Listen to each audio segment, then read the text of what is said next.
Pourquoi dit-on que Dieu a sacrifié son Fils unique? C'est votre serviteur Dr Eman David II de l'Uvra Christian Church qui vous parle sur le thème « Pourquoi dit-on que Dieu a sacrifié son Fils unique ?» Parfois il est difficile de comprendre pourquoi on dit que Dieu le Père a sacrifié son Fils unique. Comment l'a-t-il sacrifié? À qui l'a-t-il sacrifié? Cette question paraît banale lorsqu'on l'écoute, mais s'il faut donner une réponse, c'est là qu'on constate que cette question est complexe.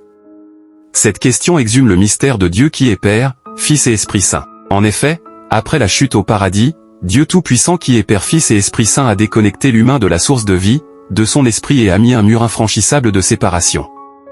Pour rétablir le lien et reconnecter l'humanité à la source de vie et détruire le mur de la séparation, il fallait que le Père soit contenté, et pour qu'il soit contenté, il fallait traverser cette terre en soumettant l'aiguillon de la mort, le péché et tout le système des apostats et mondains sans aucune erreur. Pour que ce sacrifice soit validé, il fallait que la terre soit spiritualisée, que l'éternité demeure dans le temps par héritage et que l'alliance nouvelle soit universelle. Dieu le Père a sacrifié à lui-même son Fils unique devenu humain à condition que toutes ces étapes soient réalisées avec succès. Le Père était satisfait, c'est pourquoi il a validé ce sacrifice.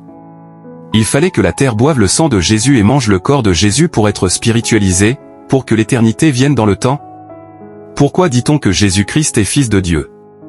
Tout être humain qui est conduit par l'Esprit Saint est Fils de Dieu. Tout homme qui a développé une carrure et une posture d'homme parfait est appelé Fils de Dieu. Tout homme qui a bâti un corps glorifié est appelé Fils de Dieu. On n'a pas besoin d'une mère pour être Fils de Dieu, car être Fils de Dieu est un état spirituel et non une personne ou un individu. Jésus-Christ est Fils de Dieu car il est la plénitude de Dieu, Esprit de Dieu, dans un corps humain. D'après la Bible, le Verbe de Dieu vivait au sein du Père depuis l'antique éternité, c'est lui qui a tout créé et rien n'a été créé en dehors de lui.